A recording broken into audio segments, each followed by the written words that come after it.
Hello बच्चों, कैसे हैं आप सभी। उम्मीद करता हूँ बहुत अच्छे हैं। पढ़ाई मुझे पता है अच्छी ही चल रही होगी। कुछ एक बच्चे जो अभी भी टेंशन ले रहे हैं कि मैंने कुछ भी नहीं पढ़ा, तो पढ़ना चाहिए था। पहली बात तो अगर नहीं पढ़ा है तो भी थोड़ा संयम रखें, दिमाग को स्थिर रखें और पढ़ाई अच्छे से करने की कोशिश करें बच्चों, क्योंकि देर आए लेकिन सवेर आए, है ना। माना कि आप लेट हो चुके हैं, लेकिन अगर अभी भी आपने मेहनत करना चालू किया तो भी कोई बड़ी बात नहीं है कि आप 90 क्रॉस इजीली कर लो, क्योंकि इस बार का बोर्ड पैटर्न ही कुछ ऐसा है कि 90 तो आने ही चाहिए। अगर आपने अभी तैयारी करना चालू किया तो भी 90 आ सकते हैं, कोई बड़ी बात नहीं है। और जो शुरुआत से पढ़ रहे हैं 100 में से 100 लेकर के आओगे भाई, मेरे को नहीं पता है, ठीक है। जो आप लोग कह रहे हो वो मैं पूरा करने की कोशिश कर रहा हूँ। इसका रिज़ल्ट मुझे 100 आउट ऑफ 100 में चाहिए बच्चों, और मैं उम्मीद करता हूँ आप सभी इस मुकाम को आसानी से हासिल कर लेंगे। चलिए वीडियो चालू करते हैं। मैं हूँ प्रशांत माहेश्वरी और fun with physics YouTube channel पर आप सभी का बहुत बहुत स्वागत है। आज हम ये जो क्वेश्चन बैंक है ना, आप बोल रहे थे सर राजस्थान बोर्ड ने भेजा है, वो वाला सॉल्व करवा दो। लो भाई चलो सॉल्व करते हैं। जितने आज सॉल्व हुए उतने सॉल्व कर लेते हैं, ठीक है। बचे हुए नेक्स्ट वीडियो के अंदर देखेंगे। कोशिश करते हैं मैक्स टू मैक्स क्वेश्चन को डिस्कस करें, ठीक है। चलिए, तो पहला सवाल जो आपको दिखाई दे रहा होगा, हाँ भाई, पहला सवाल क्या है। दो आवेशों के मध्य का बल F न्यूटन है। यदि इनके बीच की दूरी को 3 गुना कर दिया जाए तो अब बल का मान होगा। बच्चों ये बात ध्यान में रखो, कूलाम के नियम पर आधारित सवाल है। ये किस पर आधारित है? कूलाम के नियम पर आधारित सवाल है। क्वेश्चन नंबर फर्स्ट की बात कर रहा हूँ। पहले दूरी r मान लीजिए, फिर वो दूरी को क्या कर रहा है, 3 गुना कर दे रहा है, ठीक है। तो क्या होगा वो समझिए। तो हमने बोला प्रारंभ के अंदर बल F था और ये था K Q1 Q2 divided by R square, F1 मान लो।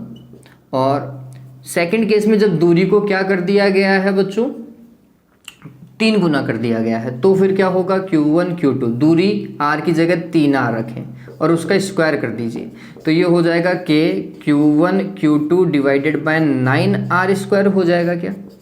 तो आप देखेंगे ये प्रारंभिक बल था F1, तो F2 का मान किसके बराबर है, 1/9 F1 के, है ना। तो प्रारंभिक बल का 1/9 गुना होना चाहिए। वैसे प्रारंभिक बल उसने F1 की जगह क्या दे रखा है, F ही दे रखा है, तो मैं यहाँ पे F लिख लेता हूँ, ठीक है। F/9 आंसर आएगा। तीसरे नंबर का ऑप्शन इसका सही है। फिर क्वेश्चन नंबर 2 देखिए क्या है।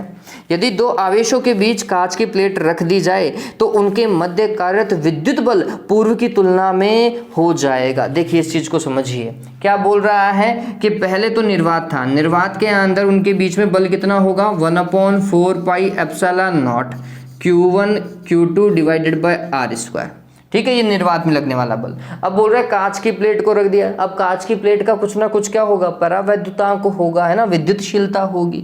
तो कांच की प्लेट रखने पर, ग्लास रखने पर क्या हो जाएगा, ये बल हो जाएगा 1/4 पाई एप्सिलॉन नॉट, और यहाँ पर एप्सिलॉन R और आ जाएगा क्या, ठीक है। Q1 Q2 डिवाइडेड बाय क्या बच्चों, R स्क्वायर। आप गौर करेंगे एप्सिलॉन R का भाग लग रहा है। भाग लगेगा तो राशि घटेगी या बढ़ेगी, आंसर है घटेगी। क्या होगी बच्चों, घटेगी, है ना, क्योंकि एप्सिलॉन R का और क्या लग रहा है, भाग लग रहा है। निर्वात के बल में एप्सिलॉन R का भाग लग रहा है, इसलिए फिर बल का मान प्रारंभ की तुलना में क्या होगा बच्चों, घट जाएगा। आंसर देख लीजिए, घटे, कम हो जाएगा, कम पे टिक लगा लीजिएगा, ठीक है। तीसरा सवाल पढ़ो जल्दी से। क्या बोल रहा है, किसी वस्तु को 5 × 10⁻⁻19 कूलाम से घन नहीं है, ये धनावेशित है बच्चों। धनावेशित करने पर उससे निकाले गए इलेक्ट्रॉनों की संख्या होगी। मैंने आपको ये सॉल्व कराते टाइम बोला था कि सवाल ही गलत है, ठीक है। क्यों, क्योंकि इतना सा आवेश तो निकाला ही नहीं जा सकता, ठीक। लेकिन तो भी बुक का सवाल है, करो किस तरीके से करेंगे। Q = NE का कॉन्सेप्ट है। Q का मान कितना, 5 × 10⁻⁻19, तो Q = क्या लिखेंगे, NE बराबर कितना, 5 × 10⁻⁻19। तो N बराबर क्या हो जाएगा, 5 × 10⁻⁻19, और भाग लगाओगे किसका, E का। E का मान कितना होता है आप सभी को पता है, मेरे से पहले सॉल्व कर लिया होगा बहुत सारे बच्चों ने। कट गया, पॉइंट हटाओगे तो कितना आएगा 0, 16 3 48, 3 पॉइंट समथिंग आएगा। तो हम कितना आवेश निकालेंगे, 3 इलेक्ट्रॉन आवेश निकाल लेंगे। आंसर कितना आएगा 3। इलेक्ट्रॉनों की कितनी संख्या निकाली, 3 निकाल लिए। फिर एक इलेक्ट्रॉन तथा प्रोटॉन समरूप विद्युत क्षेत्र में स्थित हैं, चौथा सवाल बोल रहा हूं, उनके त्वरणों का अनुपात होगा। अब देखो बच्चों, अगर कोई आवेश किसी भी विद्युत क्षेत्र में स्थित है तो उस पर लगने वाला बल क्या होगा बच्चों, QE। ये तो क्लियर है। और फिर अगर वो गति कर रहा है, सीधी सी बात है गति करेगा, तो F इजिकल्स टू क्या होगा, ma होगा, और वो क्या हो जाएगा QE। आप देखेंगे A इजिकल्स टू क्या हो जाएगा, QE डिवाइडेड बाय M। त्वरण का फॉर्मूला ध्यान में रख लीजिए। विद्युत क्षेत्र में किसी आवेश की त्वरित गति का त्वरण इतना होता है, QE डिवाइडेड बाय M। ठीक, चलिए सॉल्व करते हैं। कौन कौन ट्रेवल कर रहा है, इलेक्ट्रॉन और प्रोटॉन। कौन कौन ट्रेवल कर रहा है, इलेक्ट्रॉन और प्रोटॉन ट्रेवल कर रहे हैं। सबसे पहले किसका नाम लिया है देवता ने, वो देखो सबसे पहले उसने नाम लिया है इलेक्ट्रॉन का। तो हमने बोला इलेक्ट्रॉन का त्वरण डिवाइडेड बाय प्रोटॉन का त्वरण। ठीक है, इलेक्ट्रॉन के लिए आवेश कितना होता है, तुमने बोला E आवेश। फिर विद्युत क्षेत्र यही है, डिवाइडेड बाय क्या M क्या, इलेक्ट्रॉन का द्रव्यमान, डिवाइडेड बाय प्रोटॉन के लिए देखो, प्रोटॉन के लिए आवेश इलेक्ट्रॉन के आवेश के बराबर, बस एक का धनात्मक और एक का ऋणात्मक होता है, लेकिन परिमाण में तो समान ही है। विद्युत क्षेत्र दोनों एक ही में ही थे, डिवाइडेड बाय प्रोटॉन का द्रव्यमान। ये किताब का ही सवाल है। MP कहाँ जाएगा, ऊपर, ME कहाँ जाएगा, नीचे। ये सारे सवाल जो हैं वो बुक के ही हैं, अगर आपने कभी सॉल्व किए हैं तो। ठीक है, उनके द्रव्यमानों के अनुपात के व्युत्क्रम के तुल्य। देखो इलेक्ट्रॉन का त्वरण ऊपर है तो द्रव्यमान नीचे है ना, तो व्युत्क्रम चल रहा है द्रव्यमानों का। इसमें ऑप्शन कौन सा आएगा, दूसरा। देखिए MP डिवाइडेड बाय ME ही आ रहा है, दूसरा ऑप्शन मेरे को सही दिखाई दे रहा है। पांचवा देखिए, पांचवें में क्या बोल रहा है, एक इलेक्ट्रॉन तथा प्रोटॉन 1 एंगस्ट्रॉम की दूरी पर स्थित है, निकाय का विद्युत द्विध्रुव आघूर्ण ज्ञात कीजिए। इलेक्ट्रॉन और प्रोटॉन द्विध्रुव बना सकते हैं। ठीक, अब निकाय का द्विध्रुव आघूर्ण क्या होता है, P is equal to Q into 2A। अब 2A दे रखा है 1 एंगस्ट्रॉम, A नहीं दे रखा, ये बात ध्यान में रखना। इलेक्ट्रॉन और प्रोटॉन की मध्य की दूरी 2A। ठीक है, कितना दे रखा है, 1 एंगस्ट्रॉम। Q का मान कितना, इलेक्ट्रॉन का आवेश ले लो, और 2A का मान कितना, 1 एंगस्ट्रॉम, मतलब 10 की घात -10। अरे एंगस्ट्रॉम में 10 की घात -10 मीटर ही होते हैं। चलो सॉल्व करोगे तो कितना आएगा, 1.6 गुणा 10 की घात -29 क्या भाई, कूलाम मीटर। ठीक है, ऐसा ही लिखोगे, C बड़ा और M छोटा। ये तो देखो मात्रा की गलत लिख रखा है, दोनों ही छोटे लिख रखा है, गलत है ना। कौन सा आएगा, तीसरे नंबर का ऑप्शन मेरे को थोड़ा ठीक दिखाई दे रहा है, 1.6 गुणा 10 की घात -19। कैपिटल C कर लीजिएगा और स्मॉल m कीजिएगा, ये थोड़ा गलत मिसप्रिंट हो गया है। फिर छठा देखिए, विद्युत द्विध्रुव को समरूप विद्युत क्षेत्र में रखने पर उस पर लगेगा। ये देखो बच्चों, विद्युत द्विध्रुव अगर समरूप विद्युत क्षेत्र में है तो उस पर लगने वाला बल हमेशा कितना होता है, 0 होता है। और द्विध्रुव पे लगने वाला बलाघूर्ण कितना होता है, PE sin थीटा। आप सभी ने पढ़ा है, पढ़ा है नहीं पढ़ा, तो बल तो नहीं लगेगा उसके ऊपर, द्विध्रुव के ऊपर कभी बल नहीं लगता विद्युत क्षेत्र में। समरूप विद्युत क्षेत्र में क्या लगता है, सदैव बलाघूर्ण ही काम करता है, ध्यान रखिएगा। तो क्या आएगा छठे का, केवल बल आघूर्ण ही कार्य करता है। और ये सारे सवाल कहाँ के हैं भैया, कहाँ के हैं, आपकी बुक के हैं।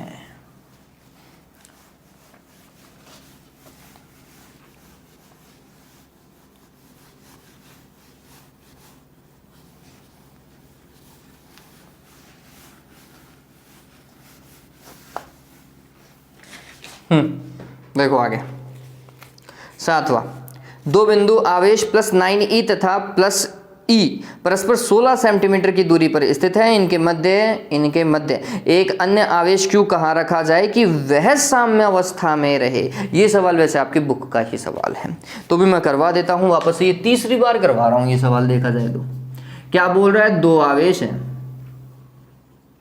एक है प्लस का 9e और एक है e, और कहीं पर कोई आवेश रख दिया गया है Q। ठीक है, और ये जो Q आवेश है वो लेट सपोज करो 9e से, प्लस के 9e से तो x दूरी पर है, तो e से कितना दूरी पर होगा, तो आपको ये पता होना चाहिए कि दोनों के बीच की दूरी कितनी है। आंसर है 16 सेंटीमीटर दिया हुआ है। ठीक, तो ये वाली दूरी कितनी हो जाएगी, 16 - x। क्लियर हो गया। अब बोल रहा है कि इस आवेश को कहां रखा जाए कि ये आवेश संतुलन में रहे, निकाय संतुलन में रहे, इससे उसे कोई परवाह नहीं है। उसे किससे परवाह है कि आवेश संतुलन में रहना चाहिए। अगर आवेश संतुलन में रहे तो इस आवेश पर लगने वाला परिणामी बल कितना होना चाहिए? 0 होना चाहिए। अब इस आवेश पे बल कौन लगाएगा? एक तो ये वाला बल लगाएगा इस पे और एक ये वाला बल लगाएगा, और दोनों बल परिमाण में समान और दिशा में क्या होने चाहिए? विपरीत होने चाहिए, तब भी जाके क्या होगा? 0 होगा। तो हमने बोला इस Q आवेश पर ये कहाँ की ओर बल लगाएगा? आंसर इधर। तो मैंने बोला ये बल F है 9E के कारण, और E वाला कहाँ लगाएगा? तो आंसर है इस तरफ लगाएगा। ये बल है इलेक्ट्रॉन के कारण लगने वाला बल, और दोनों ही बल किसके ऊपर लग रहे हैं? Q आवेश पे लग रहे हैं। ये बात ध्यान में रखो, ठीक है। तो दिशा तो विपरीत है, परिमाण में ये क्या होने चाहिए? समान होने चाहिए। तो हमने बोला Q आवेश पे लगने वाला बल किसके कारण? 9E के कारण बराबर होना चाहिए Q आवेश पे लगने वाला बल किसके कारण? इलेक्ट्रॉन इसके कारण, प्लस E के कारण लगने वाला बल, ठीक है। ये कितना हो जाएगा? K, Q1 की जगह तो Q, Q2 की जगह क्या? 9E divided by R square, इन दोनों के बीच की दूरी कितनी? X, जो हमें ज्ञात करनी है, बराबर K, Q1 की जगह तो Q, Q2 की जगह E divided by R square, R square की जगह क्या? 16 माइनस एक्स का होल स्क्वायर। K से K गया, Q से Q गया, E से E गया, 9 बटा एक्स स्क्वायर है, जिसे मैं क्या लिख सकता हूँ? 3 बटा एक्स का क्या बच्चों?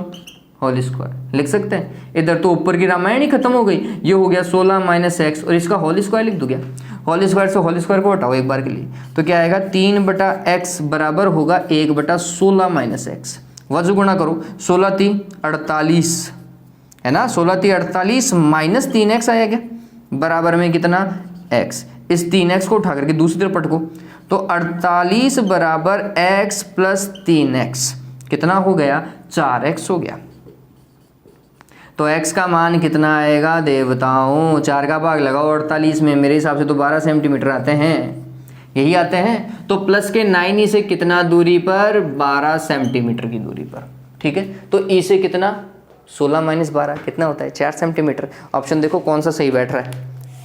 9E से 24 सेंटीमीटर की दूरी पर नहीं, 9E से 12 सेंटीमीटर की दूरी पर दूसरा जो ऑप्शन है ना उसके ऊपर टिक लगा लीजिएगा, प्लस 9E से 12 सेंटीमीटर की दूरी पर। अगला 8वां देखिए, अब ये दूसरा चैप्टर चालू हो गया। 8वां अगर आप देखोगे तो जैसा मेरे को दिखाई दे रहा है, ये क्लियर है? क्लियर होना ही चाहिए, तीसरी बार कर रहा हूं ये सवाल।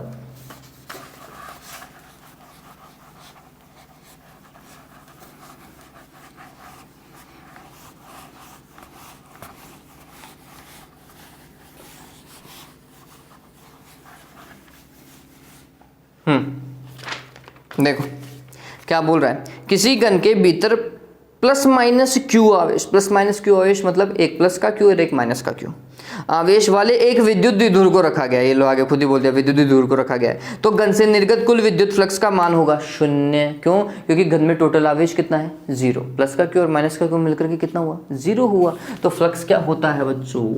फ्लक्स होता है summation Q divided by epsilon not. Summation Q का मान कितना? 0। तो फिर आंसर भी कितना आएगा? 0 आएगा। तो 8वें का तीसरा लगा लीजिएगा, 0 आएगा।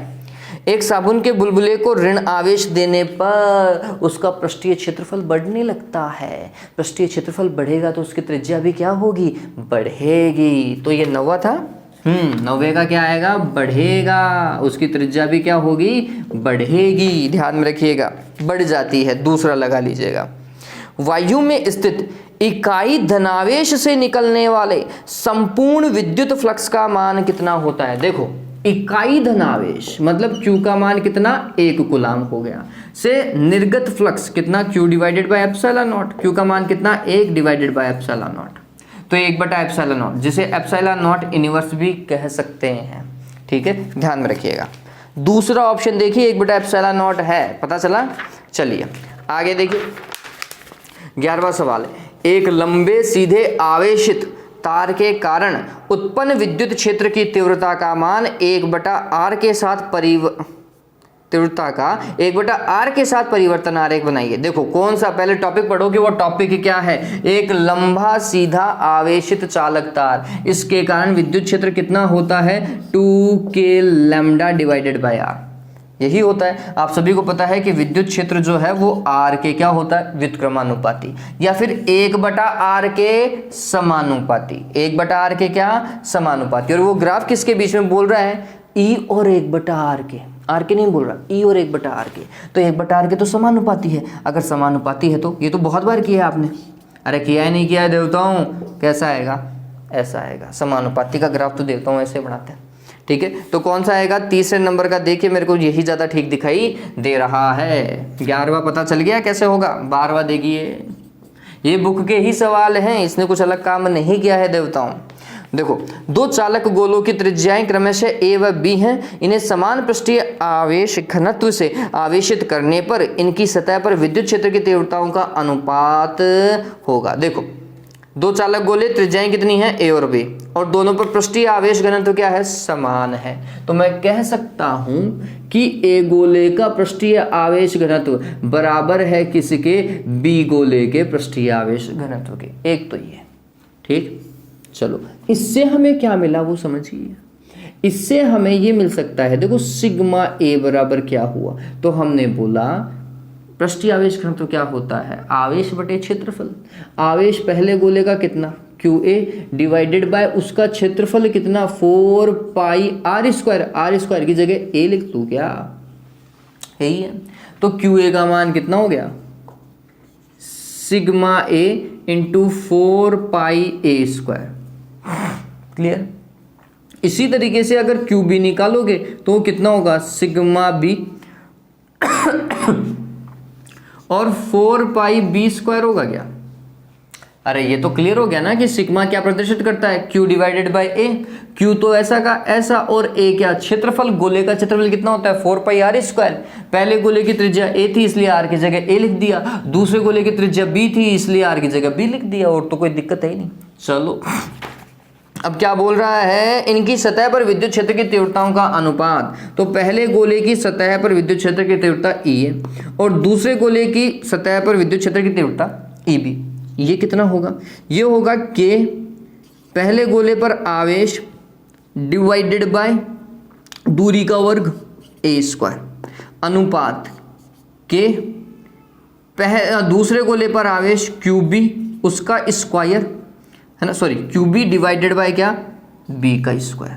अरे KQ डिवाइडेड बाय R² ही होता है, K से K तो कैंसिल हो गया, ठीक है। QA देखो ये रहा, तो हमने लिखा sigma A 4πa² divided a² अनुपात QB sigma B 4πb² divided B का स्क्वायर। कोई दिक्कत है क्या, होनी नहीं चाहिए। चलिए क्या हो रहा है, a² से a² गया, b² से b² गया, QA और QB तो बराबर थे, ये भी चले गए, 4π से 4π भी कैंसिल। बताओ भी क्या आया, 1:1। अगर पृष्ठीय आवेश घनत्व समान होता है ना बच्चों, तो फिर उनके लिए हम क्या बोलते हैं, विद्युत क्षेत्र की तीव्रता भी क्या होती है, समान होती है सतह पर, ठीक है। आंसर कितना आएगा, 1:1 लगा लीजिएगा। 13वां देखिए, विद्युत क्षेत्र की तीव्रता E वाले स्थान पर ऊर्जा घनत्व निर्वात में होता है। अरे भाई, विद्युत क्षेत्र में ऊर्जा घनत्व कितना होता है बच्चों, पता ही होना चाहिए, कितना, 1/2 ε0 E², 1/2 ε0 E²। अरे यही होता है क्या,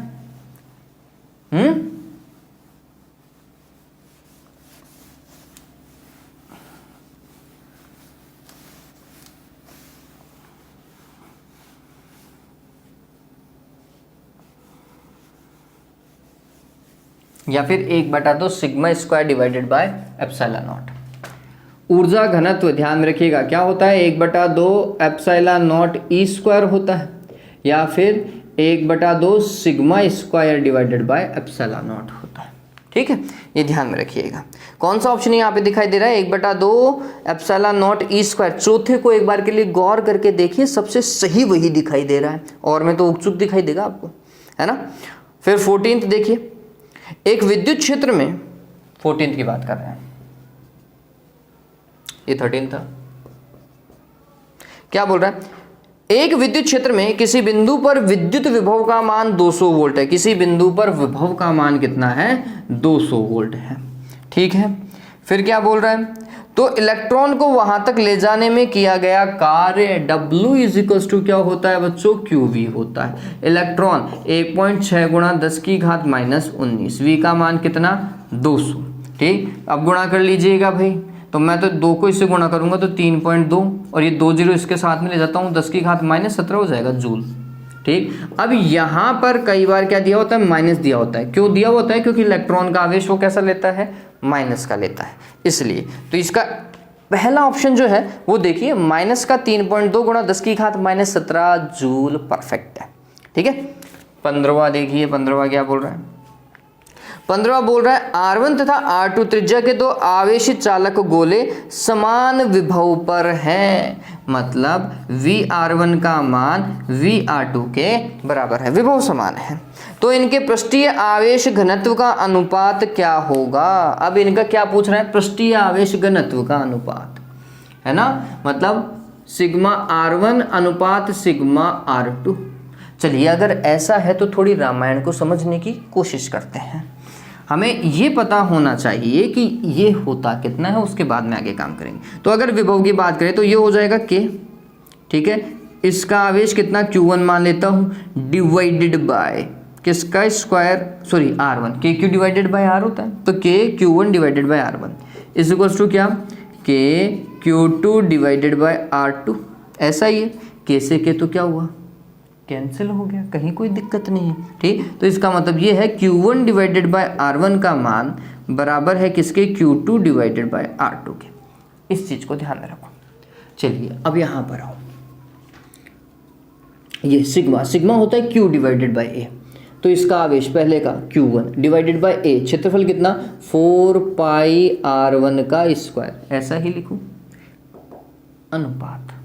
ठीक है, अनुपात का मतलब भाग होता है वैसे, और इसके लिए आवेश कितना है Q2 डिवाइडेड बाय क्या 4 पाई R2 का स्क्वायर लिख लो, कोई दिक्कत नहीं। चलिए 4 पाई से 4 पाई तो कैंसिल, इसको देखना Q1 divided by R1 into R1 लिख देता, अनुपात Q2 divided by R2 into R2। बताओ भाई कोई दिक्कत है क्या, नहीं। Q1 बटा R1 बराबर है Q2 बटा R2 के, ये पहले ही हम लिख चुके हैं। क्या बचा, 1 बटा R1 अनुपात 1 बटा R2, इसका मतलब 1 बटा R1 भाग 1 बटा R2, तो R2 कहाँ जाएगा ऊपर, R1 कहाँ गया नीचे। ठीक है, ये उनकी त्रिज्याओं के व्युत्क्रम के तुल्य होता है, उनकी त्रिज्याओं के अनुपात के व्युत्क्रम के तुल्य R2 बटा R1 आएगा। इसको करने के तरीके बहुत हो सकते थे, यहाँ से Q1 का मान निकालो, Q1 बराबर क्या हो जाएगा Q2 R1 divided by R2, और फिर यहाँ पे Q1 का मान रख देते, इससे भी आ जाता है और यही आता। ठीक है, इस चीज को ध्यान में रखें। क्या आएगा बच्चों, R2 बटा R1 आएगा, R2 बटा R1 पहला ही ऑप्शन दिखाई दे रहा है ना, R2 बटा R1 लगा लीजिएगा। ओके, पता चल गया ना पृष्ठीय आवेश घनत्व का अनुपात क्या होगा, इस तरीके से निकालेंगे। अगला देखिए 16वां, किसी स्थान पर विद्युत क्षेत्र की तीव्रता 0 है, उस स्थान या उस क्षेत्र में विभव के मान में दूरी के साथ परिवर्तन होगा। बहुत बढ़िया, विद्युत क्षेत्र की तीव्रता 0 है। अगर विद्युत क्षेत्र की तीव्रता 0 है, कौन से नंबर का सवाल है ये, 16वां। और विद्युत क्षेत्र और विभव में क्या संबंध है, तो हम बोलते हैं माइनस का dV divided by dr is equal to क्या 0। अब देखो ये कुल मिलाकर के dV डिवाइडेड बाय dr है। अब इस चीज को थोड़ा समझिए बच्चों कि विभव में परिवर्तन की दर 0 है, इसका मतलब विभव क्या होना चाहिए, नियत होना चाहिए। अगर ये कांस्टेंट होगा, नियत होगा, तभी जाके तो इसका अवकलन कितना होगा 0 होगा, ये बात समझिए। अगर ये v नियत है तभी जाके तो इसका अवकलन क्या है 0 है। क्लियर है, तो v कैसा है बच्चों, दूरी के सापेक्ष में नियत है, विभव के मान में कोई परिवर्तन नहीं आ रहा है, ये बात ध्यान में रखिएगा। ठीक है, तो इस चीज को ध्यान में रखें। तो v बराबर क्या है, स्थिरांक नियत, 4th आएगा इसका। 17वां देखिए, किसी इलेक्ट्रॉन को r त्रिज्या के वृत्तीय पथ पर घुमाया जाता है। इलेक्ट्रॉन को क्या कर रहे हैं, r त्रिज्या के वृत्तीय पथ पर घुमा रहे हैं। घुमाओ भाई, हमने कब मना किया। इसके केंद्र पर कोई धनावेश Q स्थित है, तब इलेक्ट्रॉन पर किया गया कार्य का मान ज्ञात करो। बढ़िया सवाल है भाई, नो डाउट बढ़िया सवाल है, शायद आपकी की बुक का ही सवाल है। क्या होगा इसका आंसर बताओ, क्या आएगा, एक बार में ही पता चल जाना चाहिए आप लोगों को। तो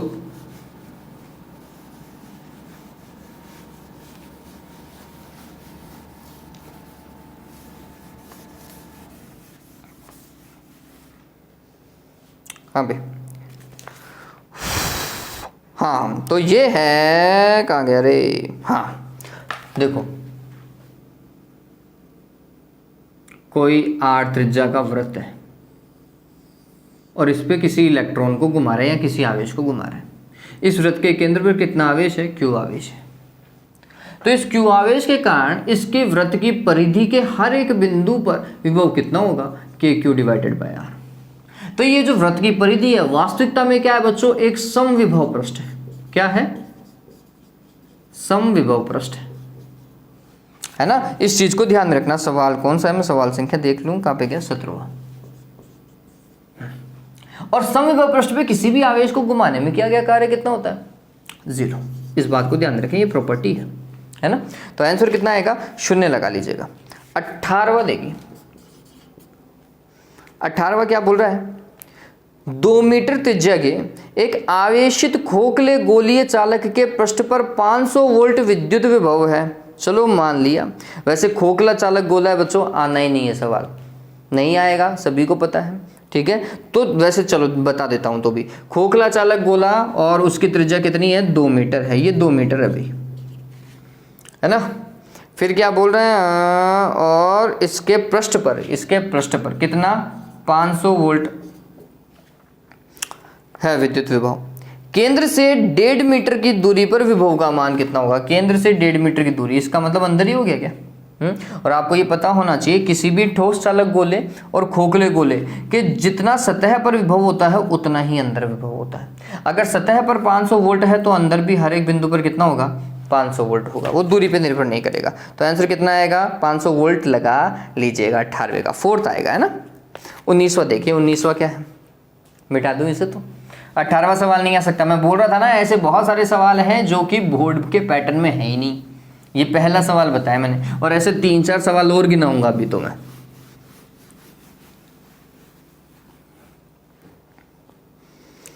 हाँ भाई, 19वां देखो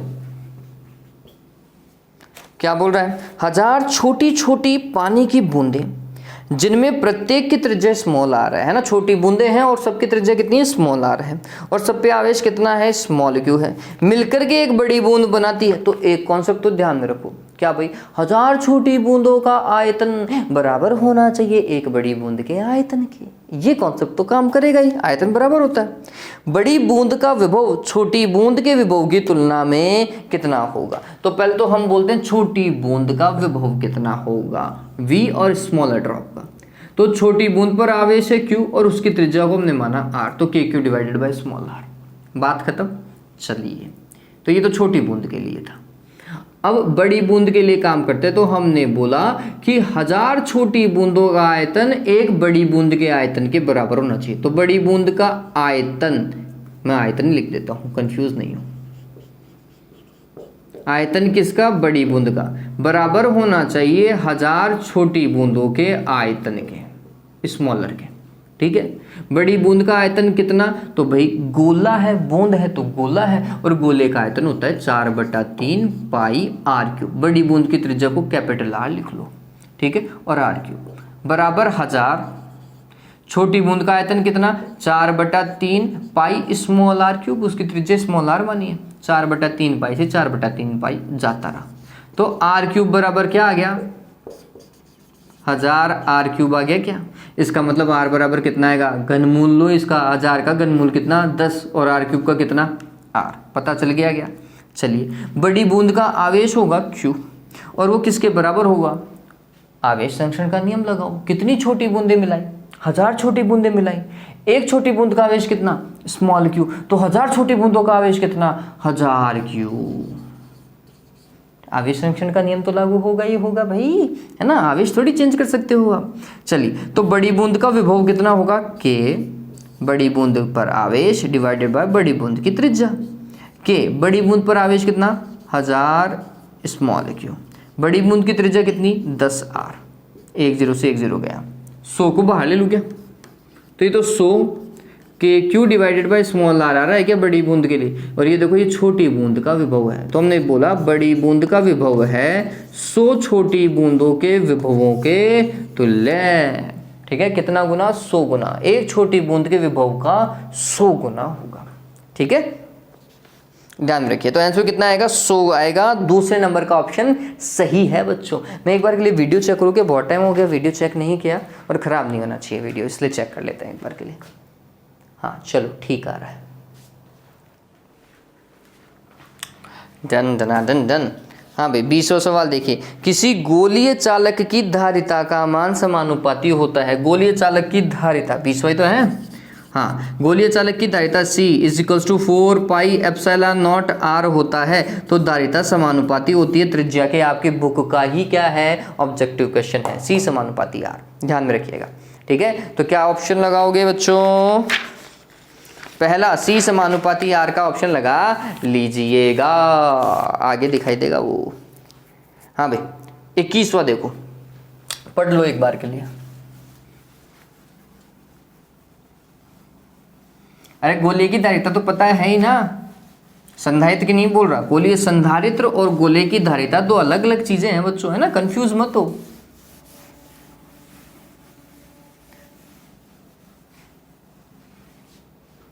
हाँ भाई देखो 21वां,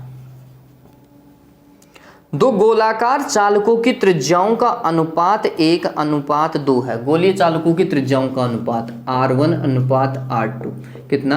1:2। तो उनकी धारिताओं का अनुपात कितना होगा? तो हमने बोला कि पहले की धारिता C1, दूसरे की धारिता कितनी? C2। पहले गोले की धारिता कितनी होगी? 4 पाई एप्सिलॉन नॉट R1। दूसरे गोले की धारिता कितनी होगी? 4 pi epsilon not R2। Cancel. उनकी त्रिज्याओं के अनुपात के तुल्य। त्रिज्याओं का अनुपात कितना था? 1:2। उतना ही आएगा। ठीक है, 1:2। तीसरा ऑप्शन सही दिखाई दे रहा है। अगला देखिए 22वां, समान त्रिज्या तथा समान आवेश की पानी की 8 बूंदें परस्पर मिलकर एक बड़ी बूंद बनाती हैं। एक कॉन्सेप्ट तो काम करेगा ही करेगा। कौन सा भाई? 8 छोटी बूंदों का आयतन बराबर होगा एक बड़ी बूंद के आयतन के। ये तो काम करेगा ही। बड़ी बूंद की धारिता प्रत्येक छोटी बूंद की धारिता की तुलना में होगी। चलो बहुत सिंपल है ये तो, है ना। कैसे भाई? तो हमने बोला छोटी बूंद के लिए त्रिज्या मान लो R1, ठीक है, या स्मॉल r, और बड़ी बूंद के लिए कैपिटल R। ठीक, तो हमें ये पता होना चाहिए कि बड़ी बूंद का आयतन, कौन सी का? बड़ी बूंद का आयतन बराबर होना चाहिए 8 छोटी बूंदों के आयतन के। ऐसा कर सकता हूँ क्या? बड़ी बूंद का आयतन के लिए भी और छोटी बूंद के आयतन के लिए यस। बड़ी बूंद का आयतन कितना? 4/3 पाई कैपिटल R का क्यूब, और छोटी बूंद के लिए कितना? 4/3 इस पाई स्मॉल r का क्यूब। 4/3 पाई से 4/3 पाई करें 8 r क्यूब बराबर 8r क्यूब। 8 देखो किसका घन है? 2 का घन है, तो मैं 2r का होल क्यूब लिख दूंगा इसको। इसमें तो कहीं कोई दिक्कत होनी नहीं चाहिए। तो r क्यूब बराबर हो जाएगा 2r का होल क्यूब। तो कुल मिलाकर के r का मान किसके बराबर? 2r के। चलिए छोटी बूंद की धारिता कितनी होगी? 4 pi epsilon not small r। बड़ी बूंद की धारिता कितनी होगी? 4 pi epsilon not capital R। Capital R का मान देखो 4 पाई एप्सिलॉन नॉट 2r, 2 को तो बाहर लो, 4 पाई एप्सिलॉन नॉट r। ये छोटी बूंद की धारिता है क्या? तो 2 × CS। पता चला बड़ी बूंद की धारिता छोटी बूंद की धारिता की कितनी गुनी? 2 गुनी होती है। ठीक है, तो कितना आएगा? 2 गुना। देखो पहला ही ऑप्शन दिखाई दे रहा है, ठीक है, 2 गुना आएगा। ये शायद बुक के ही सवाल हैं बच्चों, कोई भी बुक से अछूता नहीं रहा है। बता दो इसे। हाँ भाई, वीडियो को प्लीज लाइक करते हुए चलें, वीडियो को लाइक जरूर करें।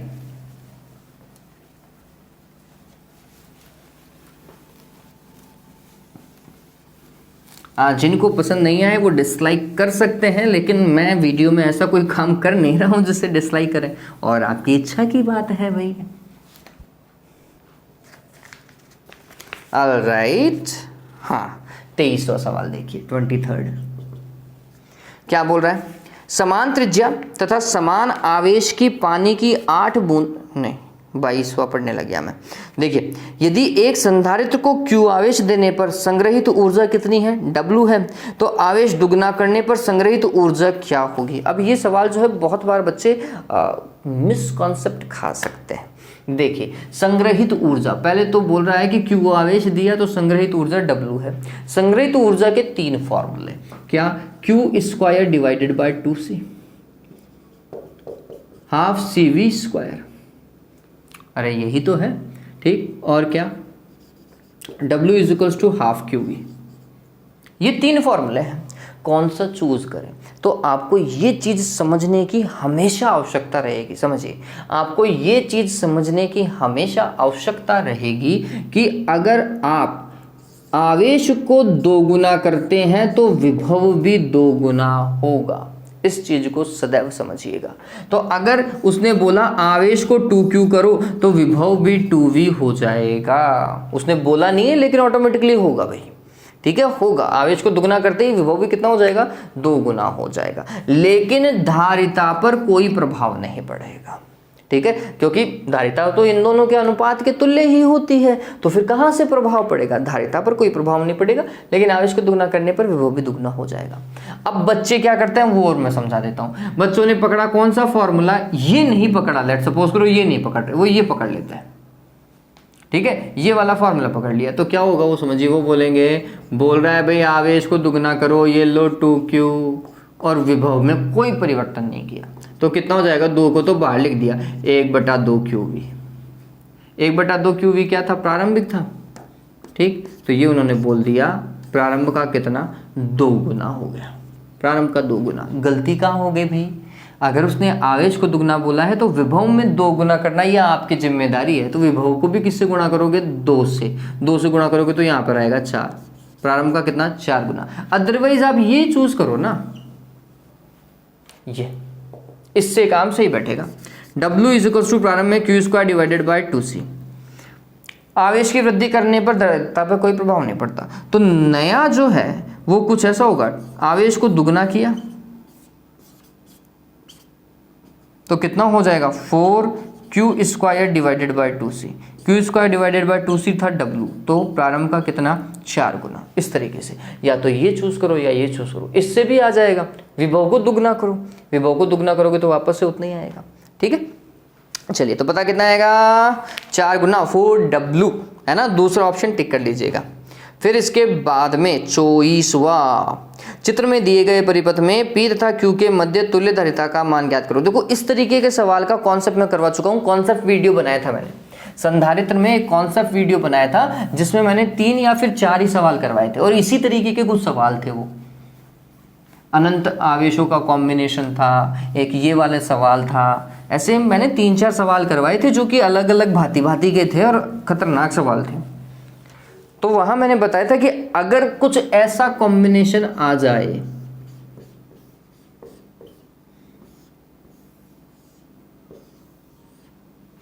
ये P मानो रे Q, तो समझ जाइएगा कि ये तीनों जो है वो समांतर क्रम में है। कौन से क्रम में है, समांतर में। मैंने वहां पे समझाया, यहाँ पर अब मैं डायरेक्ट ही करूंगा, है ना। तो अगर समांतर क्रम में है तो फिर ये तीनों ऐसे, ठीक। अब इनके लिए धारिता कितनी दे रखी है, 1-1 माइक्रोफैराड दे रखी है। और समांतर क्रम में तुल्य धारिता क्या होती है, जोड़ होती है सभी का, तो इसको जोड़ो, इसको जोड़ो, इसको जोड़ो, टोटल कितनी, 3 माइक्रोफैराड, C1 + C2 + C3, ठीक है, जुड़ जाता है। अगर इनके इधर ऐसे संधारित्र और लगा दिया जाए इधर, तो फिर समांतर क्रम नहीं बोलोगे, तो फिर आप बोलोगे व्हीटस्टोन सेतु। फिर क्या बोलोगे, व्हीटस्टोन सेतु। और उस व्हीटस्टोन सेतु में बेचारा ये गायब हो जाता है, ये जो बीच में ना ये दर में लटक जाता है, ये गैल्वेनोमीटर जैसे की तरह बिहेव करता है और उस समय उस गैल्वेनोमीटर से कोई धारा नहीं प्रवाहित हो रही होती, तो ये बेचारा ये संतुलन की अवस्था में ये तो गायब हो लिया। तो बचे कौन से, तो एक तो ये लाइन बचेगी और एक ये लाइन बचेगी, 2 ही लाइन। तो 2 संधारित्र ऊपर और 2 ही संधारित्र कहाँ, नीचे रहेंगे, ठीक है। ये जो बीच वाला संधारित्र ये यहाँ लगता, और ये तो बेचारा संतुलन की अवस्था में गायब, इसका तो कोई रोल ही नहीं है। तो ऊपर श्रेणी क्रम में 2, नीचे 2 श्रेणी क्रम के अंदर, पहले तो श्रेणी क्रम सोल्व करो, फिर बाद में समानता क्रम सोल्व हो। तो ठीक है, लेकिन अभी तो अपना कितना आएगा आंसर, 3 माइक्रोफेरेड आएगा, लगा लीजिएगा। देखो उसमें 3 माइक्रोफेरेड दिया हुआ या नहीं दिया हुआ, नहीं दिया हुआ है तो फिर गलत है काम, अपना नहीं अगले का, है ना, अपना काम गलत नहीं है भाई। 3 माइक्रोफेरेड पहला ही ऑप्शन दिखाई देता है। 25वां सवाल, ये सवाल अच्छा है। देखो 2.1 वोल्ट का एक सेल 0.2 एम्पियर की धारा देता है। सेल का विद्युत वाहक बल कितना, 2.1 वोल्ट। कितनी धारा दे रहा है, 0.2 एम्पियर। यह धारा 10 ओम के प्रतिरोध से गुजरती है। बाह्य प्रतिरोध का मान कितना, 10 ओम। ठीक बात। सेल का आंतरिक प्रतिरोध ज्ञात करो, small r is equal to question mark. क्या भाई, क्या कॉम्बिनेशन है हमारे पास में, एक सिंपल सा कॉम्बिनेशन है, v is equals to E minus I R. ठीक है, तो अगर मेरे को आई आर निकालना है, मतलब स्मॉल r निकालना है, तो ये क्या हो जाएगा, e माइनस वी। तो small r is equals to E minus V divided by I. Simple, ठीक है, मेक इट सिंपल। e ऐसा का ऐसा मैं मान रख दूंगा। v इज इक्वल्स टू क्या होता है, कैपिटल I इंटू आर, बाह्य प्रतिरोध से गुणा कर दो धारा को, ठीक, डिवाइडेड बाय आई। ओके, अब देखो ई का मान कितना, 2.1 माइनस आई कितना, 0.2, आर का मान कितना है, 10, भाग किसका, आई का, 0.2, 2.1 माइनस 0.2 को 10 से गुणा किया, 2, भाग 0.2, कितना आएगा रे देवताओं, अब तो पता चल गया होगा कितना, 0.1 में 0.2 का भाग लगाओ, 1/2 मतलब 0.5 ओम। पता चला प्रतिरोध का मान, आंतरिक प्रतिरोध कितना, 0.5 ओम। देख लीजिएगा दूसरा ऑप्शन बिल्कुल सही है, 0.5 ओम। छठा देखिए, जब बैटरी से जुड़ा हुआ तार धारा के कारण गर्म हो जाता है, होता ही है वैसे भी, तार गर्म हो ही जाते हैं जब इनसे धारा जाती है, तो निम्नलिखित में से कौन सी राशियां नहीं बदलती, आपको वो बताना है, वो राशि बतानी है जो नहीं चेंज होती। पहला अपवहन वेग, भाई इस पर प्रभाव पड़ेगा। अगर तार गर्म होगा तो इलेक्ट्रॉनों की ऊष्मीय यादृच्छिक गति भी चेंज हो जाएगी और इसके कारण उनके मध्य टक्करों की संख्या भी चेंज हो जाएगी, है ना। तार गर्म होता है तो टक्करों की संख्या क्या हो जाती है, बढ़ जाती है बच्चों, ठीक। और अगर टक्करों की संख्या बढ़ गई तो अपवहन वेग तो डेफिनेटली चेंज होगा, क्योंकि म्यू के ऊपर डिपेंड करता है। प्रतिरोधकता तो ताप पे निर्भर करती है ही, प्रतिरोध भी ताप पे निर्भर करता है। चौथा देखिए, मुक्त इलेक्ट्रॉनों की संख्या जितनी पहले थी उतनी ही क्या होगी, बाद में होगी, और कितनी, शून्य होती है। किसी धारावाही चालक तार में मुक्त इलेक्ट्रॉनों की संख्या कितनी, मुक्त इलेक्ट्रॉनों की नहीं, आवेश का मान कितना होता है, शून्य। मुक्त इलेक्ट्रॉनों की संख्या शून्य नहीं होती, सॉरी मैं भी कन्फ्यूज हो गया। मुक्त इलेक्ट्रॉनों की संख्या तो बहुत ज़्यादा होगी, जबकि आवेश का मान क्या होगा, शून्य। और मुक्त इलेक्ट्रॉनों की संख्या चेंज नहीं होगी, जितनी पहले होगी उतनी ही बाद में होगी। भाई आपने बाहर तो निकाले नहीं है इलेक्ट्रॉनों को। 27वां सवाल देखिए, 27वें सवाल वैसे तो आपकी बुक का ही सवाल है, और ये सवाल देखा जाए टेक्निकली तो आना नहीं चाहिए। क्यों, क्योंकि प्रतिरोध की ताप पर निर्भरता सिलेबस में नहीं है, ठीक है। तो ये सवाल टेक्निकली तो नहीं आना चाहिए। और देख लेते हैं, चित्र में 2 भिन्न भिन्न तापों पर एक चालक के VI वक्र को दर्शाया गया है। इन तापों के संगत प्रतिरोध का मान R1 व R2 हो तो निम्नलिखित में से कौन सा कथन सत्य है। देखो अगर ताप ज्यादा होगा तो प्रतिरोध भी ज्यादा होगा। ग्राफ बना लेता हूं, I ऊपर दे रखा है देवता ने, I ऊपर है, V नीचे है, और 2 लाइनें ऐसे खींच दी, T1 और ये T2, ठीक। तो इसको चेंज कर लो, मैं तो ऐसे बोलूंगा, जो मेरे को समझ में आता है मैं तो वो करूंगा। V को ऊपर करूंगा, और V के जस्ट पास में कौन सा था, T2 था, तो ये लो T2 इधर आ गया। तो T1 किसके पास में था, I के पास में था, ये T1 का ग्राफ हो गया। पता चला। चलो V/I क्या होता है, प्रतिरोध होता है, ये तो क्लियर हो गया। चलो अब ये बात ध्यान में रख लो, जिसकी प्रवणता ज़्यादा होगी, जिसकी प्रवणता ज़्यादा होगी उसका प्रतिरोध भी ज़्यादा होगा। तो हम बोलते हैं ये देखो, ये इसकी ढलान ज़्यादा है, बहुत तेज़ी से नीचे की ओर, यहाँ पे बॉल रखोगे तो बहुत तेज़ी से नीचे की ओर आएगी, तो मतलब इसकी ढलान ज़्यादा है। इसकी ढलान ज़्यादा है तो इसका प्रतिरोध भी ज़्यादा है। T2 का मान ज़्यादा है, किससे, T1 से। इसका मतलब R2 प्रतिरोध का मान भी ज़्यादा है, किससे, R1 से। तापमान ज़्यादा तो प्रतिरोध भी ज़्यादा। मेरी बात को समझ रहे हो क्या? अगर इसकी प्रवणता निकाली तो इसका प्रतिरोध आएगा, इसकी प्रवणता निकाली तो इसका प्रतिरोध आएगा। जिसकी प्रवणता, जिसकी ढलान ज़्यादा उसका प्रतिरोध भी ज़्यादा। तुमने बोला इसकी ढलान ज़्यादा इसलिए इसका प्रतिरोध ज़्यादा है, इसकी ढलान कम है इसलिए इसका प्रतिरोध कम है। या फिर हमें ये देखने को पता चल गया कि T2 तापमान ज़्यादा था, T1 तापमान कम था। ठीक है, तो ये ध्यान में रखिएगा। ये पता है तो ये निकला और ये पता है तो ये निकला। ठीक है, तो क्या आएगा भाई? तापमान के लिए पूछ रहे हैं ना, इनमें से कौन सा कथन सत्य है, तो क्या बोलोगे? T2 का मान ज़्यादा है, ऐसा तो। तीसरा देखो उल्टा लिखा हुआ है, T1 कम है T2 से, तो बात तो वही है भाई। अरे ये बात एक ही तो है ना? तो ध्यान रखिएगा, तीसरा आ जाएगा इसका आंसर मेरे हिसाब से तो। हाँ, बैठना तो यही चाहिए। चलिए, तो ये पता चल गया होगा। आगे देखिए 28वां, दिए गए परिपथ में ए व सी के मध्य परिपथ का तुल्य प्रतिरोध ज्ञात करो। अरे तुल्य प्रतिरोध तो आना ही नहीं है, क्यों? क्योंकि प्रतिरोधों का संयोजन तो हटा दिया है। तो भी अगर ये सवाल देखोगे तो समांतर क्रम संयोजन का है क्या? है क्या? समांतर क्रम संयोजन का है, तो क्या होगा देवताओं? अरे पता चला नहीं पता चला है? तीनों प्रतिरोधों को समांतर क्रम संयोजन में डाल दो, और समांतर क्रम में क्या होता है? 1/R1 + 1/R2 + 1/R3 होता है। सॉल्व कर लीजिएगा, पता चल जाएगा। वैसे 2 आएगा, 1/3 ओम आएगा इसका। 29वां देखो, मुक्त इलेक्ट्रॉनों का अपवावेग Vd और विद्युत क्षेत्र की तीव्रता E के साथ परिवर्तन होता है या परिवर्तित होता है। 29वां ही तो है। हाँ, तो ये थोड़ा चीज ध्यान में रखिए, Vd = μe होता है, आप सभी को पता है। इसका मतलब Vd समानुपाती क्या होगा बच्चों? E होगा। तो परिवर्तन पता चल गया, समानुपाती वाला। पहला ऑप्शन बिल्कुल सही है। किरचॉफ का प्रथम व द्वितीय नियम आधारित है। अरे किस पे आधारित है किरचॉफ का पहला और दूसरा? पहला तो आवेश पर और दूसरा ऊर्जा पर। क्लियर हो ना? ये बात ध्यान रखना, पहला आवेश और दूसरा ऊर्जा पर। पहला ही ऑप्शन सही है इसका। 31वां देखो, व्हीटस्टोन सेतु में बैटरी और धारा मापी की स्थितियां परस्पर परिवर्तित कर दी जाए तो संतुलित स्थिति चेंज नहीं होती। ये बात ध्यान में रखना, वही मिलती है। किसको चेंज करने पर बच्चों? बैटरी और धारा मापी की स्थिति को चेंज करने पर संतुलन लंबाई पर कोई प्रभाव नहीं पड़ता, वो वही होती है। ठीक है, अरे आपने वो दोनों ही क्या विकर्ण पे लगे हुए हैं, है ना? विकर्णों को चेंज कर दिया तो चेंज नहीं होता उससे काम। ठीक है, तो अपरिवर्तित रहेगी, ये बात ध्यान रखना। 31वें का और कुछ नहीं होएगा। 32वां देखो, विभवमापी विभवांतर मापने का उपकरण है। बिल्कुल सही बात है। ऐसा उपकरण है जिसका प्रभावी प्रतिरोध अनंत होता है ना? आदर्श वोल्टमीटर बोलते हैं विभवमापी को। तो इसका प्रतिरोध कितना होता है? अनंत होता है देवताओं, है ना? ये लगा लीजिएगा। 33वां देखो, विभवमापी के तार के पदार्थ का प्रतिरोध ताप गुणांक तथा को हटा लीजिएगा। प्रतिरोध ताप गुणांक होना चाहिए। देखो दो चीजें हैं, हम मिश्र धातुओं का उपयोग करते हैं। कौन कौन सी मिश्र धातुओं का? भाई बताओ कौन सा सवाल है ये? 33वां। हाँ 33वां है।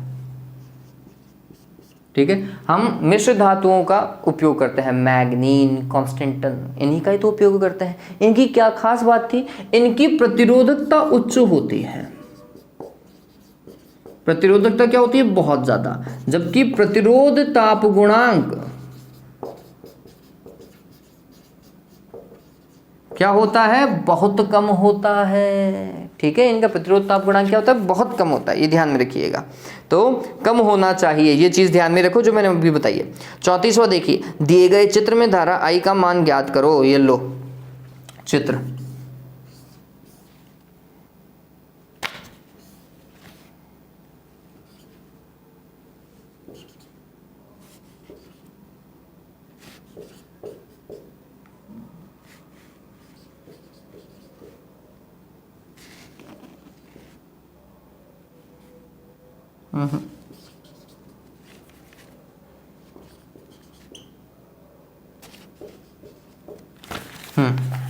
देखो क्या करेंगे, 5 आ रही है, 2 आ रही है और 4 आ रही है। 4 आ भी रही है, 4 जा भी रही है। चलो ये इसका तो काम खत्म हो गया। ठीक है, तो 5 आई और 2 आई, टोटल मिले 7। और 7 आ रही है तो 7 जानी भी तो चाहिए, 7 एम्पियर। पता चल गया कि तो सिंपल सा था, कोई दिक्कत नहीं तो फिर वही करो, I1 I2 I3 I4 I5 करते रहो, फिर देखते रहो आने वाली धाराओं का योग जाने वाली धाराओं के योग से कर लेना। तो आने वाली धारा 5, आने वाली धारा 2, आने वाली धारा 4, ठीक है। जाने वाली धारा कौन सी, 4 प्लस आई, ऐसे कर लेना, यहाँ से 4 से 4 काट लेना, तो भी कितना लिखोगे, 7 एम्पियर ही तो आएगा देवताओं, कहीं से ही कर लो, ठीक है। वैसे भी सीधा देखना था, 7 एम्पियर आएगा। 35वां देखिए, दिए गए चित्र में ए व बी के मध्य विभवांतर होगा, ए और बी के मध्य विभवांतर, देखो ऊपर 8 है नीचे 4 है, अनुपात कितना 2 आ गया, क्या 8 में 4 का भाग लगाओ, फिर इस साइड में आगे आओ, 6 और 3, वापस से 6/3 करोगे तो कितना आएगा 2, दोनों तरफ अनुपात समान है क्या, R1/R2 = R3/R4 आ रहा है क्या। संतुलन की अवस्था में इन दोनों बिंदुओं के बीच में अगर धारामापी लगी हुई होती तो फिर धारामापी का विक्षेप 0, और कब होता है, जब विभवांतर का मान 0 होता है, ठीक है। तो ये बात ध्यान में रखिएगा कि ए और बी के मध्य विभवांतर कितना है, 0। ये अच्छा सवाल है आपकी बुक का, तो इसका चौथा आएगा। आगे देखिए 36वां,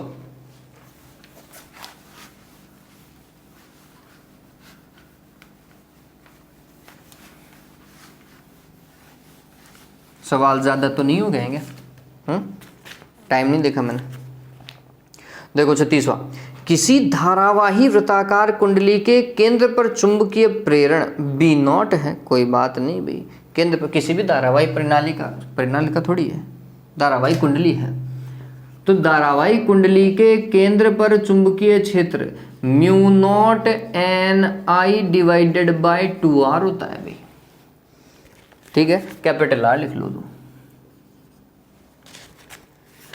इसके अक्ष पर केंद्र से इसकी त्रिज्या के बराबर दूरी पर चुंबकीय प्रेरण B है। अक्ष पर चुंबकीय क्षेत्र कितना होता है, μ0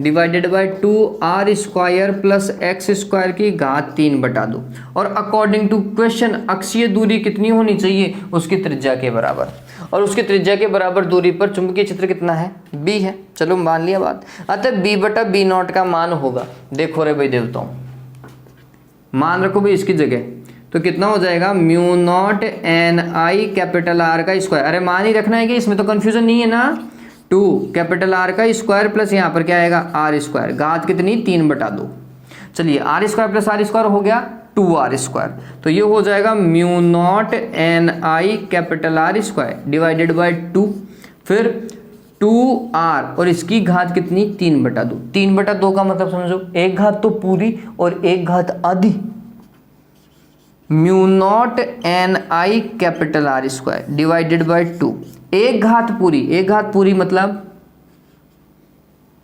2R² एक बार तो पूरा आएगा, एक घात आधी मतलब अंडर रूट लगाओ, 2 का अंडर रूट और R² का अंडर रूट कितना R, चलिए R² से तो इसकी रामायण खत्म। ये हो गया μ0 Ni, देखो इस 2 को इससे गुणा कर दूं क्या, तो 2R लिख देता हूं। अब कौन बच गया, ये 2 और ये 2 बच गया क्या, 2√2 इधर और ले लो।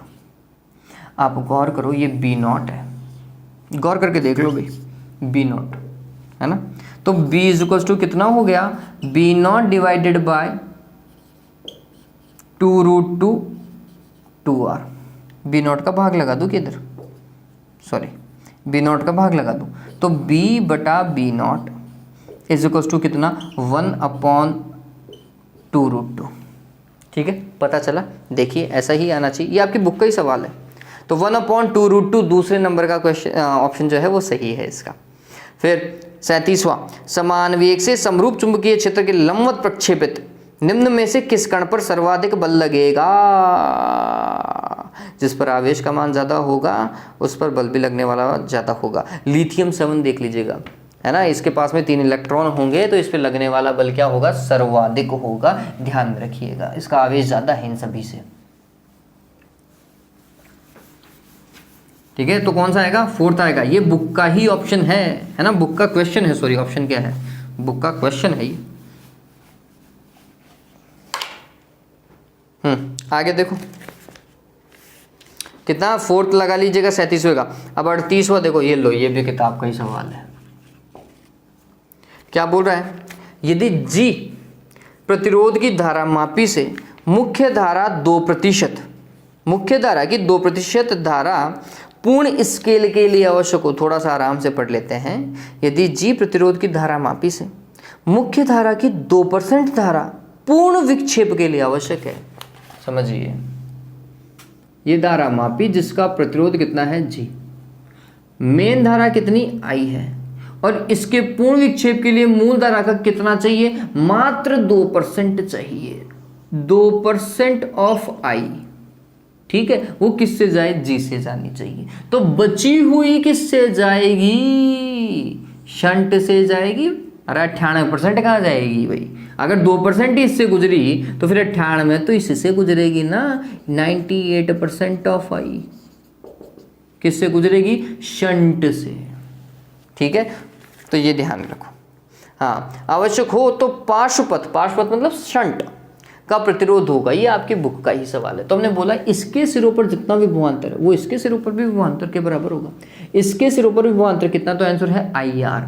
आई कितनी धारा जा रही है, 2%, मतलब 2/100 गुणा क्या आई, ये तो धारा, इंटू आर, इसका प्रतिरोध कितना है एस, बराबर होगा इसके लिए आई आर। इसका आई कितना है 98%, मतलब 98/100। ठीक है, किससे गुणा हो, आई से। तो ये आ गया इसका धारा। फिर इसका प्रतिरोध कितना है एस, हमें एस ज्ञात करना है। 100 से 100 गया, इससे इसको काटोगे तो कितना आएगा 49। आई से आई गया, अरे ये थोड़ा गलत लिख दिया मैंने। ठीक है, तो फिर एस बराबर कितना हो जाएगा, जी में किसका भाग लगेगा 49 का। ये तो सवाल ही रट गया। ठीक है, बहुत बार किया ये सवाल। तो g डिवाइडेड बाई 49 आंसर आ जाना चाहिए। दूसरे नंबर का ऑप्शन लगा ले। ठीक है, 29वां देखो, एक परिनालिका के फेरों में आई धारा प्रवाहित करने पर इसके भीतर उत्पन्न चुंबकीय क्षेत्र B है। देखो परिनालिका में कितनी धारा बहा रहा है, आई धारा बहा रहा है। चुंबकीय क्षेत्र कितना है, B है। इसके अक्ष पर या इसके भीतर चुंबकीय क्षेत्र कितना बोल रहा है, B बोल रहा है। और परिनालिका के अक्ष पर चुंबकीय क्षेत्र कितना होता है, μ0 स्मॉल n इंटू आई। हाँ, कौन सा सवाल, 39 है ना। और स्मॉल n वास्तविकता में होता क्या है, μ0 capital N divided by L into I, यही होता है। चलो सवाल को आगे बढ़ते हैं। परिनालिका की लंबाई व फेरों की संख्या को 2 गुना करने पर, इन दोनों को ही दुगना करो, है ना, फेरों की संख्या को भी दुगना और लंबाई को भी दुगना करो। चलो करने पर वही चुंबकीय क्षेत्र प्राप्त करने के लिए प्रवाहित धारा का मान कितना होना चाहिए। लो समझो, चुंबकीय क्षेत्र इतना ही रहना चाहिए। ठीक है, और बोले धारा का मान क्या करें, तो भाई हमने बोला धारा का मान I1 कर दो। ठीक, I1 का मान कितना होगा वो और समझो। तुमने बोला μ0, फेरों की संख्या कितनी, प्रारंभ की दुगनी, लंबाई कितनी, प्रारंभ का दुगना, और ये धारा कितनी I1। चुंबकीय क्षेत्र कितना चाहिए, यही चाहिए। बात समझ में आई क्या। चलो B कितना है ये हमें पता है, μ0 n divided by L into I is equals to क्या, μ0, ये 2 से 2 तो कट गया, वापस से n divided by L into I1। गौर करो ये तो सारी रामायण कट गई। I1 का मान किसके बराबर, I के, धारा भी उतनी रहेगी। फेरों की संख्या और लंबाई को दुगना कर दिया तुमने, तो ये तो कट ही गए एक। कट गए तो चुंबकीय क्षेत्र के मान में परिवर्तन नहीं रहा। अगर चुंबकीय क्षेत्र के मान में परिवर्तन नहीं हो तो इसका मतलब धारा भी वही बह रही थी जितनी पहली बह रही है। ठीक है, तो ध्यान रखो कितना आएगा, आई आएगा। दूसरा ऑप्शन लगा लीजिएगा। हाँ आगे देखो 40वां, आदर्श वोल्टमीटर एवं अमीटर के प्रतिरोध होने चाहिए। देखो वोल्टमीटर का प्रतिरोध तो होता है अनंत और अमीटर का होता है कितना, 0। तो वोल्टमीटर के लिए देखो क्रमशः अनंत एवं 0 दूसरे नंबर का बिल्कुल सही है। 41वां देखो, कोई आवेशित कण को एक समान चाल से गतिशील है उत्पन्न करता है। देखो अगर आवेशित कण स्थिर है तो विद्युत क्षेत्र, आवेशित कण गतिशील है एक समान चाल से तो विद्युत क्षेत्र और चुंबकीय क्षेत्र, और परिवर्ती चाल से तो विद्युत क्षेत्र, चुंबकीय क्षेत्र और विद्युत चुंबकीय तरंगे। हाँ भाई, ये एक समान चाल से चल रहा था। तीसरा ऑप्शन देखिए, विद्युत क्षेत्र एवं चुंबकीय क्षेत्र। 42वां देखें, क्यूरी ताप पर लोह चुंबकीय पदार्थ अनुचुंबकीय पदार्थ में परिवर्तित हो जाता है, इसका पहला ही आएगा। 43वां देखिए, पृथ्वी के चुंबकीय क्षेत्र का ऊर्ध्व घटक 0 होता है। अरे वाह भाई। 43वां 43, पृथ्वी के चुंबकीय क्षेत्र का ऊर्ध्व घटक 0 होता है। कहाँ पर? तुमने बोला BV बराबर 0 और BV कितना है? B sin थीटा बराबर 0।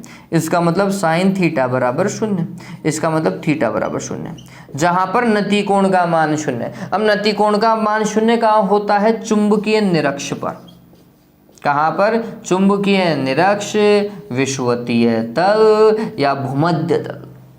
ठीक है, ये बात ध्यान में रखना। चुंबकीय निरक्ष पर 0 होता है या विषुवत रेखा पर 0 होता है, ध्यान में रखना।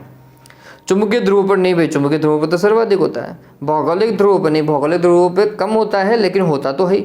चुंबकीय याम्योत्तर में कभी 0 नहीं होता। देवताओं ये लोग कोई नहीं।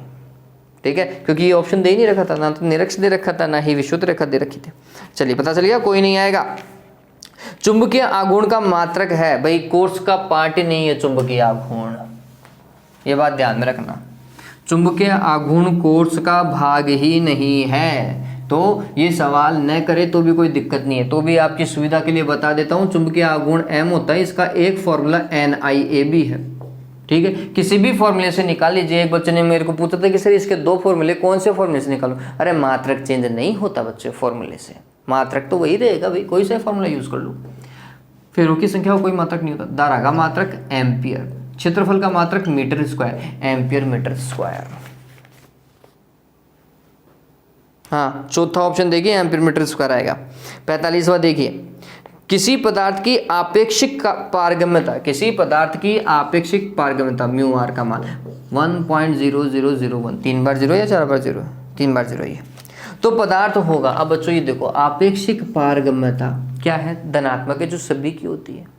धनात्मक और अगर 1 से कम, समझना, धनात्मक और 1 से कम प्रतिचुंबकीय, धनात्मक और 1 से थोड़ी सी ही ज्यादा अनुचुंबकीय, धनात्मक और 1 से बहुत ज्यादा लोह चुंबकीय। पता चला एक तरीका ये। अगर म्यू आर है तो आप काईएम भी निकाल सकते हैं।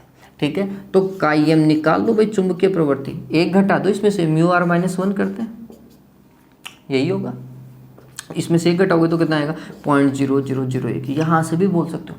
अगर ये देखो, ये धनात्मक आ रही है। ठीक, धनात्मक 2 ही पदार्थों की होती है, एक तो अणु की और एक लोह चुंबकीय की। प्रतिचुंबकीय की तो ऋणात्मक होती है चुंबकीय प्रवृत्ति। ठीक है, चूंकि ये अल्प है इसलिए अनुचुंबकीय। अगर ये बहुत ज्यादा होती तो हो जाता लोह चुंबकीय। अल्प है ना, इसलिए क्या? अनुचुंबकीय। ठीक है, तो 2 तरीके, आप कोई सा भी यूज कर लो, अनुचुंबकीय ही है। फिर मुक्त आवेश की चुंबकीय प्रवृत्ति होती है 0। क्यों? क्योंकि मुक्त आवेश के लिए म्यू आर का मान कितना होता है? 1। तो ये क्या होता है? 1 प्लस काईएम बराबर 1। तो फिर काईएम, चुंबकीय प्रवृत्ति का मान कितना हो गया? 0। ध्यान में रखिएगा, मुक्त आवेश के लिए 0 होती है और अतिचालकों के लिए -1 होती है चुंबकीय प्रवृत्ति, ये ध्यान में रखना। चलो, स्थायी चुंबक बनाने के लिए स्टील का उपयोग किया जाता है। क्यों भाई? मेरे को बताओ, स्टील का उपयोग क्यों करते हैं स्थायी चुंबक बनाने के लिए? ये बात ध्यान में रखिए, स्थायी चुंबक को बनाने के लिए धारणशीलता बहुत ज़्यादा होनी चाहिए, निग्राहिता का मान भी बहुत ज़्यादा होना चाहिए। हमें शैथिल्य हास्य इनसे कोई लेना देना नहीं होता। ये 2 चीज़ें बहुत इंपॉर्टेंट है, धारणशीलता ज़्यादा, निग्राहिता ज़्यादा होनी चाहिए, क्यूरिताप भी बहुत ज़्यादा होना चाहिए, है ना। वो आसानी से उनका चुंबकत्व नष्ट नहीं होना चाहिए, ये बात ध्यान में रखिएगा। तो स्थायी चुंबक बनाने के लिए पदार्थ ही ऐसा यूज करते हैं जिसका चुंबकत्व आसानी से नष्ट ना हो। मेन कॉन्सेप्ट यही है, हमें ऊर्जा हास इनसे लेना देना नहीं होता। पहला ऑप्शन देखिए, ऊर्जा का हास कम होना चाहिए, नहीं है, ऐसा कुछ भी नहीं है। स्टील का घनत्व अधिक होता है, अरे ये किसने कहा भाई? ऐसा थोड़ी है, इस चीज़ के लिए थोड़ी। स्टील के लिए अवशेष चुंबकत्व अधिक होता है, अवशेष चुंबकत्व मतलब धारणशीलता अधिक होती है, बिल्कुल सही बात है ये। चौथा देखिए, साधारण बाह्य चुंबकीय क्षेत्र से चुंबकत्व नष्ट नहीं होता, ये बिल्कुल सही है, इनका चुंबकत्व आसानी से नष्ट नहीं किया जा सकता। ठीक है, तो ये ध्यान में रखिएगा। हाँ भाई, छोड़ देगा बच्चों, आगे कर लेंगे बाद में। अरे अभी तो बहुत है, बहुत ज़्यादा ही है। एक बार के लिए वीडियो की लेंथ देख लेता हूँ, अपलोड आसानी से हो जाए उतना ही करूँगा मैं। 1 घंटे का हो गया, इनफ है ना। चलो आज के लिए बच्चों इतना ही है, 1 घंटे का वीडियो हो चुका है, दैट इज़ इनफ, है ना। ऑलमोस्ट 1 घंटे का हो गया है। चलो नेक्स्ट वीडियो के अंदर बच्चे क्वेश्चन और कर लेंगे, है ना। उम्मीद करता हूँ ये चीज़ समझ में आ गई होगी। ऐसे बहुत सारे सवाल हैं जो आपने पहले पढ़ लिए हैं, नो डाउट पहले पढ़ रखे हैं। ठीक है, बच्चे कुछ अपन और कर लेंगे, नेक्स्ट वीडियो के अंदर अपन कंप्लीट कर लेंगे। आज के लिए इतना ही। Have a good day, take care.